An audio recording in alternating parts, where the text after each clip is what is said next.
उदयपुर गांव में शिवनंदन नाम का एक गरीब आदमी रहता था।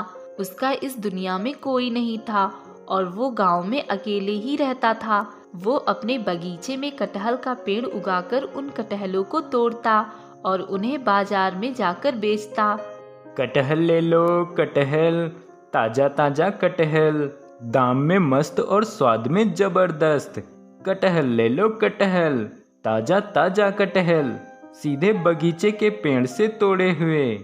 वो घंटों तक गला फाड़ फाड़ कर चिल्लाता रहता, लेकिन उसके कटहलों को खरीदने के लिए एक ग्राहक नहीं आता। कभी कभार मुश्किल से एक दो ग्राहक आ जाते और कटहल को खरीद कर ले जाते। इतनी कम कमाई की वजह से शिवनंदन बहुत उदास उदास रहने लगता है। दिन से शाम हो गई और अब शाम से रात, लेकिन आज तो मेरी बोनी तक नहीं हुई। अगर ऐसे ही चलता रहा तो मैं क्या करूँगा? मेरा तो इस दुनिया में कोई भी नहीं है। बचपन में ही मैं अनाथ हो गया था। बहुत चिंता सता रही है मुझे तो। शिवनंदन की कम कमाई के कारण उसे कई चीजों में पैसों की कमी होने लगी। जब वो खाना बनाने के लिए अनाज के डब्बे खोलता तो वो सभी खाली होते। ये क्या? इसमें तो अनाज का एक दाना भी नहीं है। अब नया राशन भरने के लिए मेरे पास पैसे भी नहीं हैं। बहुत जोरों की भूख लगी है।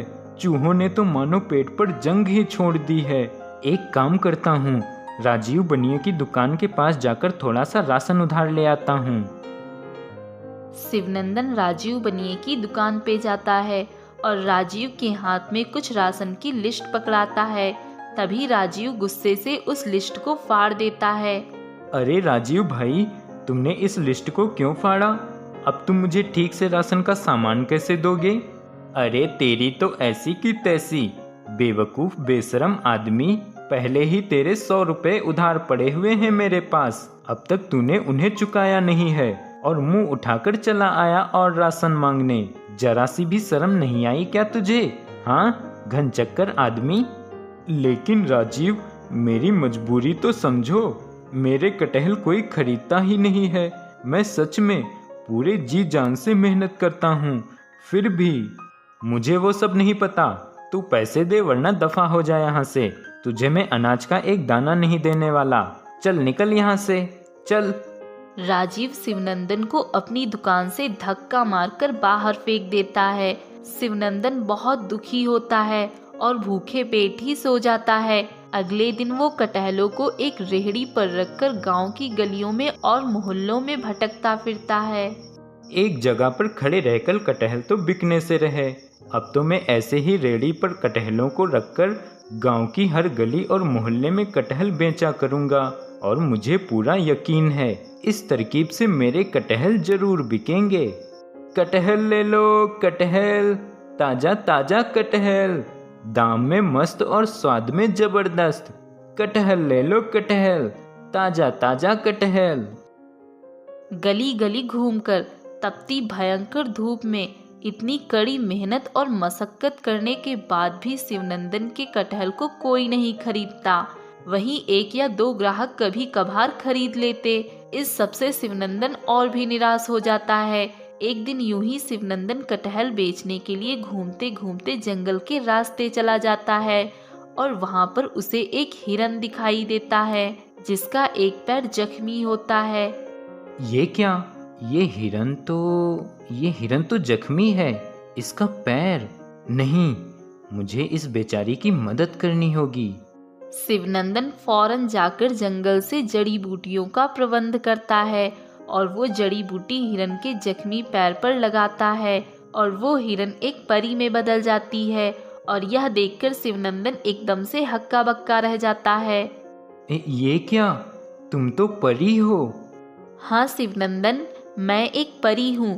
तुम्हारे मन और ईमान को परखने के लिए मैंने एक जख्मी हिरन का रूप लिया, ये देखने के लिए कि एक व्यक्ति इतना दुखी और पीड़ा में होकर किसी दूसरे पीड़ित की मदद करता है या नहीं। लेकिन तुमने अपने दुखों को, अपनी पीड़ा को भूलकर तुमने मेरी मदद की और तुम्हारे इस व्यवहार को देखकर मैं बहुत खुश हूँ। चलो मुझे अपने बगीचे में ले चलो, वहाँ जहाँ तुमने उगाया था वो कटहल का पेड़। इसका मतलब ये है कि आप सब जानती हो मेरे बारे में, मेरे दुखों के बारे में। हाँ शिवनंदन, तुम्हारे दुखों से मैं भली भांति वाकिफ हूँ। चलो, ले चलो मुझे वहाँ। शिवनंदन जादुई परी को बगीचे में ले जाता है, वहाँ जहाँ वो कटहल का पेड़ होता है, और परी जादू से उस पेड़ को जादुई धागे से बांध देती है, और फिर कुछ ही देर में वो पेड़ एक जादुई कटहल का पेड़ बन जाता है और उस पर लगे सारे कटहल चमकने लगते हैं। क्या? ये तो सच में जादुई करिश्मा हो गया। आपका बहुत बहुत धन्यवाद जादुई परी। शिवनंदन अब उन जादुई कटहलों को बेचने लगा, और जब एक ग्राहक उसे खरीदकर अपनी खांसी से तुरंत छुटकारा पाता है, तभी वो सभी को उस कटहल के बारे में बताता है, और ऐसे ही धीरे धीरे उसके कटहल अब बहुत बिकने लगे और उसकी दुकान पर काफी भीड़ लगने लगी। अरे भाई, मैंने सुना है तुम्हारे कटहलों को खाकर लोगों के रोग और उनकी समस्याएं ठीक हो जाती हैं। मुझे 2 कटहल दे दो फिर। मुझे पिछले 1 महीने से सर्दी ने जकड़ लिया है, मुझे भी 1 कटहल देना भैया। अरे भैया, मुझे भी 1 कटहल दे दो, मेरी भी हड्डी पसली सब एक हो गई हैं। हाँ हाँ, अभी देता हूँ। ऐसे ही जिस शिवनंदन के ठेले पर एक ग्राहक तक नहीं आता था, आज उसी के ठेले पर कटहल खरीदने के लिए ग्राहकों की लंबी लाइन लगी होती है। अरे शिवनंदन, जरा मुझे भी तो बता, ऐसा कौन सा राज छिपा है तेरे इन कटहलों में? हाँ भाई, तुम कटहल खाओ, गुठलियां मत गिनो, राज राज ही रहे तभी अच्छा रहता है। हा हा हा हा हा। एक दिन शिवनंदन को बगीचे से जादुई कटहलों को तोड़ते हुए गांव के 2 बदमाश चोर देख लेते हैं। अरे लालू, ये देख, ये कटहल तो चमक रहा है।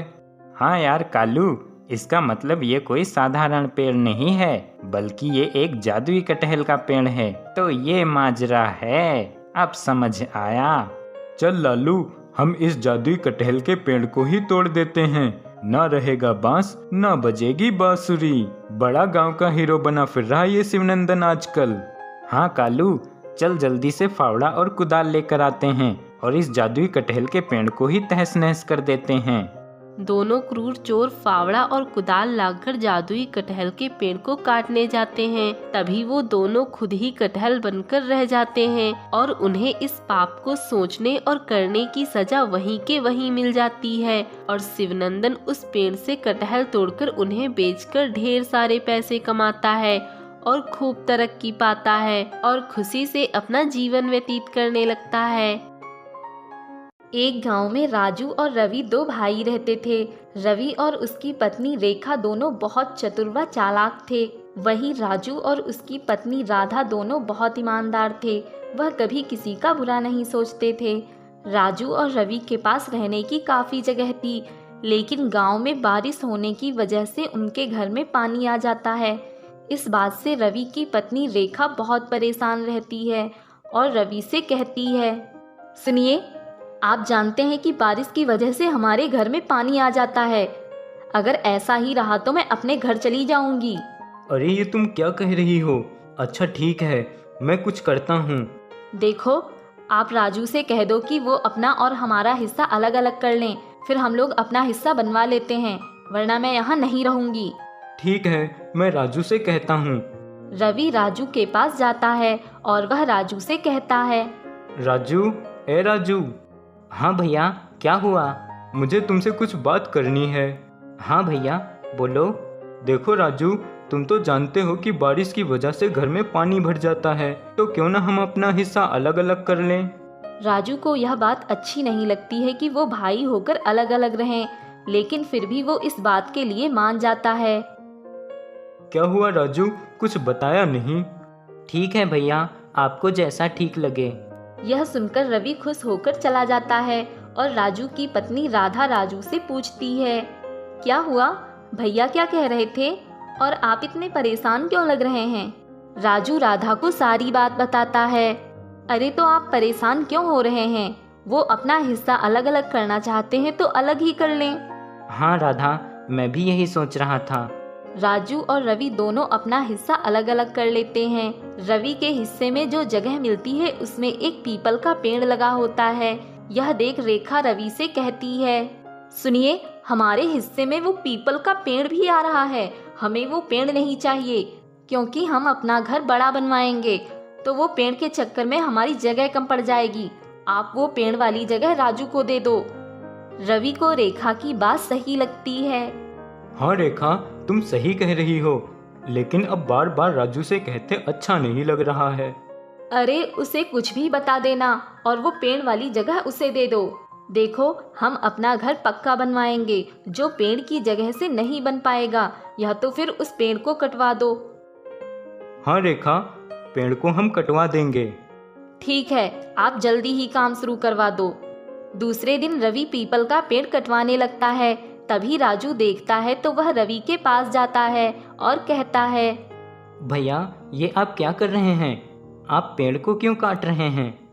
राजू, वो हम अपना बड़ा घर बनवाएंगे तो ये पेड़ बीच में आ रहा था, इसीलिए हम इसे काट दे रहे हैं। लेकिन भैया, अगर आपने इस पेड़ को काटा तो इस घर की रौनक चली जाएगी। अगर आपको बुरा ना लगे तो आप ये पेड़ वाली जगह हमें दे दो और हमारी जगह आप ले लो। रवि खुश होकर कहता है, हाँ ठीक है, हम अपनी जगह बदल देंगे। अब वह दोनों अपनी अपनी जगह बदल लेते हैं। कुछ दिनों में रवि अपना बड़ा घर बनवा लेता है। अब रवि की पत्नी रेखा बहुत खुश होती है। वहीं राजू की हालत दिन पर दिन खराब होने लगती है। तभी राधा राजू से कहती है, सुनिए, घर में कुछ भी नहीं है। जब से हम अलग हुए हैं हमारी हालत बिगड़ गई है, आप कुछ करो। राधा की बात सुनकर राजू उदास मन से कहता है, तुम चिंता मत करो, मैं कुछ करता हूँ। इतना कहकर वह अपने घर के बाहर पीपल के पेड़ के नीचे बैठ जाता है और कहने लगता है, मेरे भैया ने मेरे साथ बहुत गलत किया है। उन्होंने खेत बेच दिया और मुझे बताया भी नहीं। अब मैं खेत में कैसे काम करूँगा और पैसे कहाँ से आएंगे? तभी उसे एक आवाज सुनाई देती है, राजू, तुम परेशान मत हो, मैं हूं ना तुम्हारे साथ। तुम्हें चिंता करने की कोई जरूरत नहीं है। कौन हो तुम और ये आवाज कहाँ से आ रही है? राजू, मैं हूँ पेड़। पेड़? क्या तुम बोलने वाले पेड़ हो? हाँ राजू, मैं बोलने वाला पेड़ हूँ और मैं एक जादुई पेड़ भी हूँ। मैं जानता हूँ कि तुम बहुत परेशान हो। तुमने मुझे कटने से बचाया था, तो मैं भी तुम्हें तुम्हारी सारी मुसीबतों से बचाऊंगा। बोलो राजू, तुम्हें क्या चाहिए? नहीं पेड़, मुझे कुछ नहीं चाहिए। राजू, मुझे पता है कि तुम मुझसे कुछ नहीं मांगोगे, लेकिन फिर भी मैं तुम्हें कुछ ना कुछ देना चाहूँगा। पेड़ अपनी जादुई शक्ति से राजू का बड़ा घर व खाने पीने की सारी चीज़ों की सुविधा कर देता है। अब राजू के पास बहुत सारी धन दौलत हो जाती है। यह सब देख राधा घर के बाहर आती है और हैरान रह जाती है और वह राजू से कहती है, अरे सुनिए, कहाँ हो आप? देखिए, हमारा घर इतना बड़ा कैसे बन गया और ये सब कैसे हुआ? राजू राधा को पेड़ की सारी बात बताता है। अब राजू और राधा दोनों उस पेड़ को धन्यवाद करते हैं। वह दोनों अब बहुत खुश रहने लगते हैं। वहीं यह सब देख रेखा बहुत चौंक जाती है और रवि से कहती है, देखा आपने, राजू का घर कैसे रातों रात महल जैसा बन गया। लेकिन ऐसा कैसे हो सकता है? कुछ तो बात है। एक दिन राधा राजू से कहती है, अरे वो मैं क्या कह रही थी कि अब हमारे पास किसी चीज़ की कमी नहीं है, लेकिन फिर भी हमें कुछ काम तो करना ही पड़ेगा। हाँ राधा, तुम सही कह रही हो, लेकिन हम क्या काम करेंगे? क्यों ना हम लोग किसी चीज़ का व्यापार शुरू करें। ठीक है, लेकिन उससे पहले हम अपने पेड़ को ये सारी बात बताते हैं। वह दोनों पेड़ के पास जाकर पेड़ को बताने लगते हैं। तभी रवि उन दोनों को पेड़ से बातें करते हुए देखता है। ये दोनों इस पेड़ से क्या बातें कर रहे हैं? रेखा को बुलाता हूँ, फिर सुनता हूँ। रवि रेखा को बुलाता है। वह दोनों वहीं छिपकर देखने लगते हैं। पेड़, आपने हमें इतनी धन दौलत दी है, लेकिन फिर भी हम अपना काम शुरू करना चाहते हैं। रवि और रेखा को पता चल जाता है कि राजू के इतना अमीर होने के पीछे पेड़ का हाथ है। रेखा, देखा तुमने, इनको इस पेड़ ने अमीर बनाया है। अब हम भी इस पेड़ से सारी चीजें मांगेंगे और हम भी अमीर हो जाएंगे। इतना कहकर वह दोनों पेड़ के पास जाते हैं और पेड़ से कहते हैं, जादुई पेड़, हमें भी वो सारी धन दौलत और सारी चीजें चाहिए जो राजू के पास हैं। रवि, तुम दोनों बहुत लालची व बेईमान व्यक्ति हो। जो दूसरों का बुरा सोचते हैं उनके साथ भी बुरा होता है। मैं तुम्हें कोई धन दौलत नहीं दे सकता क्योंकि तुम एक स्वार्थी इंसान हो।